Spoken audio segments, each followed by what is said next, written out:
की बात है। एक गांव में रामू अपनी पत्नी सुधा के साथ रहता था। उसे विकास और वीना नाम के 2 बच्चे थे। रामू की बेटी दिखने में बहुत ही ज्यादा खूबसूरत थी। रामू खेती में मेहनत करके कमाए हुए पैसों से अपने परिवार का गुजारा किया करता था। वो एक बहुत ही अच्छा नेकदिल इंसान था। वो कोई भी निर्णय जल्दबाजी में नहीं लेता था।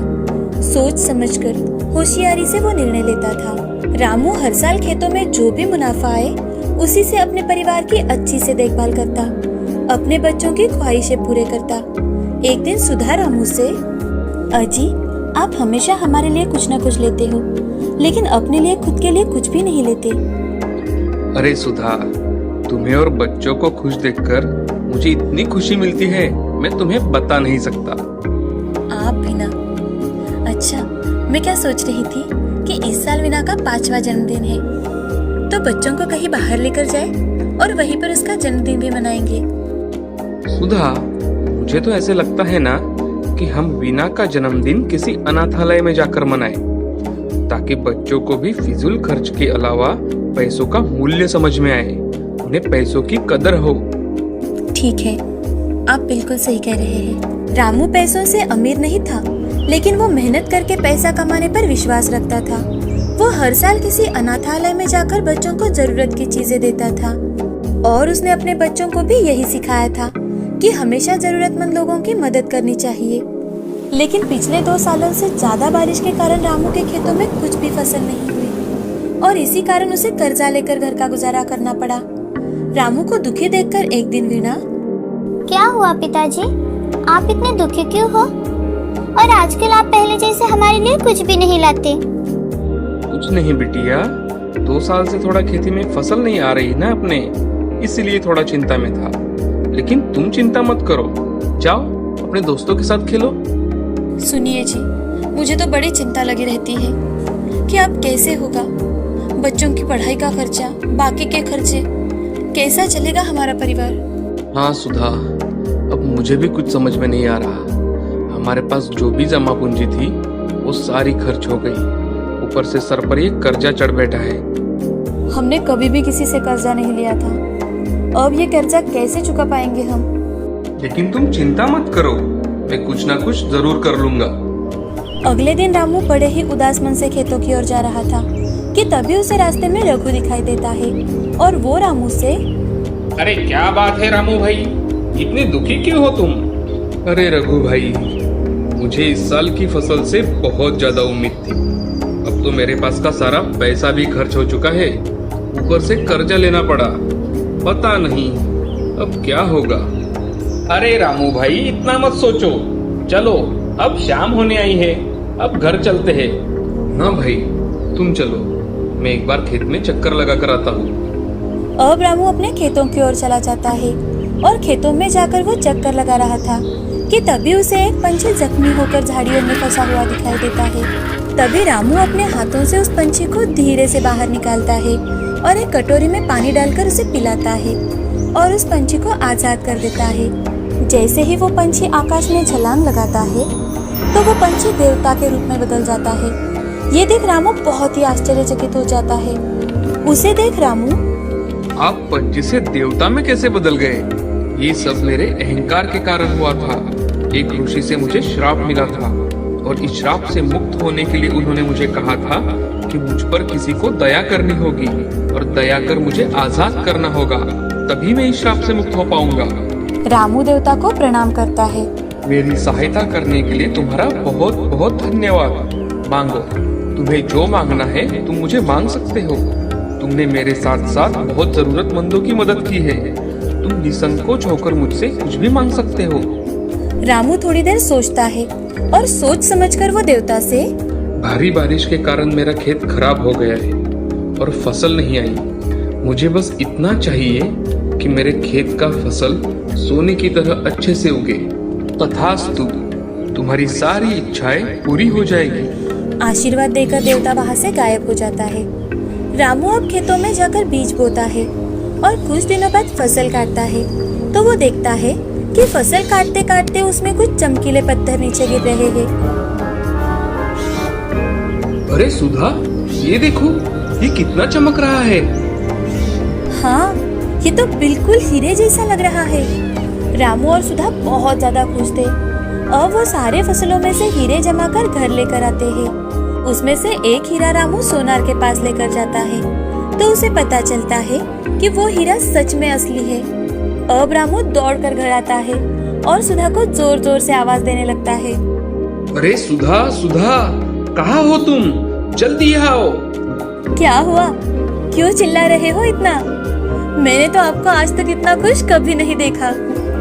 अरे सुधा, हमारे खेत से निकले सारे हीरे असली है, असली।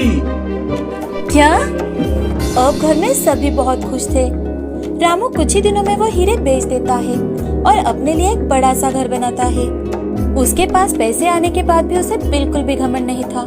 वो गांव के जरूरतमंद लोगों की हमेशा ही मदद करता, अनाथ बच्चों का दाता बनता। अब रामू ने गांव में ही अपना खुद का बिजनेस शुरू किया और उसमें गांव के युवा बच्चे तथा जरूरतमंद लोगों को काम भी दिलवाया। रामू की नेक दिली देखकर देवता भी बहुत ज्यादा खुश थे, तो उसकी तरक्की और ज्यादा हो रही थी। धीरे धीरे कर रामू का बेटा बड़ा हो रहा था। वो शहर जाकर बहुत पढ़ाई करके आता है और गांव में ही आकर बिजनेस शुरू कर देता है। गांव के सामने दोनों बाप बेटे अपना आदर्श निर्माण करते हैं और हंसी खुशी रहने लगते हैं। इस कहानी से हमें ये सीख मिलती है कि हमेशा जरूरतमंदों की मदद करनी चाहिए। अगर हमारा दिल साफ है तो भगवान का आशीर्वाद हमेशा हमारे साथ रहता है। रामपुर नाम के गांव में सुंदर नाम का एक धनवान व्यापारी रहा करता था। उसके पत्नी का नाम था शीला और उसके बेटी का नाम था प्रिया। प्रिया दिखने में जितनी सुंदर थी उतनी ही स्वभाव से अच्छी थी। प्रिया के सहेली का नाम था सुहानी। सुहानी माली की बेटी थी। वो बहुत ही मेहनती लड़की थी। दिन भर दोनों सहेलियां एक साथ ही वक्त बिताया करती थी, एक साथ खेला करती थी। एक दिन सुहानी की तबीयत अचानक से खराब होने के कारण वो स्कूल में नहीं गई, इसीलिए प्रिया भी स्कूल में नहीं जाना चाहती थी। प्रिया मन ही मन अपने माँ पिताजी से झूठ बोलने का सोचती है। वह झूठ मूठ का पेट दर्द का नाटक करने लगती है। प्रिया अपनी माँ शीला से, माँ, मेरे पेट में बहुत दर्द हो रहा है। क्या हुआ मेरी बच्ची को? पेट में ऐसे अचानक से दर्द कैसे शुरू हो गया? चलो तुम्हें अस्पताल लेकर जाती हूँ। नहीं माँ, मुझे स्कूल में जाना है। अस्पताल में बाद में जाएंगे। आज तुम स्कूल में मत जाओ, घर पर ही थोड़ा आराम कर लो। ठीक है माँ। प्रिया तुम आराम करो, मैं तुम्हारे लिए सूप और दवाई लेकर आती हूँ। जी माँ। ऐसा कहकर शीला प्रिया के लिए सूप लेने चली जाती है। तभी प्रिया अपने आप से, मैंने आज मेरी माँ से झूठ बोलकर अच्छा नहीं किया, मगर इस झूठ से मुझे कितनी खुशी मिली है। मुझे आज पूरा दिन आराम करने को मिला, ऊपर से पढ़ाई का टेंशन भी नहीं। ऐसा सोचकर प्रिया पूरा दिन आराम करती है। उस दिन से प्रिया को जैसे झूठ बोलने की आदत पड़ गई। वो हमेशा झूठ बोला करती थी। उसके झूठ के कारण बहुत लोगों को तकलीफ हुआ करती थी, मगर उसे कोई फर्क नहीं पड़ता था। एक दिन प्रिया गार्डन में घूम रही थी, तभी उसका पैर कीचड़ में चला गया। तो प्रिया माली से, तुम्हें दिखाई नहीं देता? यहाँ कीचड़ जमा हुआ है, पहले इसे साफ करो। तुम तो कुछ काम के ही नहीं हो। ऐसा कहकर प्रिया गुस्से से अपने पिताजी के पास चली जाती है और सुंदर से, पिताजी देखिए तो, इस माली ने गार्डन में कितनी गंदगी फैला कर रखी है। बेटी, माली चाचा हमारे बहुत पुराने और बहुत वफादार है। उनकी वजह से ही तो हमारी बाग इतनी अच्छी रहती है। ये आज से यहाँ काम नहीं करेंगे, इन्हें निकाल दीजिए पिताजी। प्रिया की बातें सुनकर सुंदर बहुत दुखी होता है, क्योंकि माली उनके बहुत पुराने और वफादार नौकर थे। तभी सुंदर माली से, माली चाचा, आज से आप हमारे खेतों का काम देख लीजिए, बाग का काम कोई और देख लेगा। जैसा आप कहे मालिक। ऐसा कहकर माली वहाँ से चला जाता है। प्रिया उसके स्वभाव के विपरीत ही वर्तन किया करती थी। जैसे जैसे प्रिया बढ़ने लगी, वैसे वैसे उसकी झूठ बोलने की आदत भी बढ़ती गई। उसे हमेशा से लगता था कि वो झूठ बोलने के कारण ही उसकी सारी इच्छाएं पूरी हो जाती है। एक दिन सुंदर को प्रिया हमेशा दूसरों से झूठ बोलती है, ये बात पता चलती है।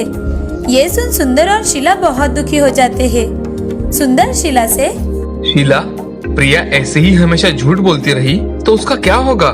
ये इतना बड़ा कारोबार कैसे संभाल पाएगी? जी, मुझे भी यही चिंता खाए जा रही है।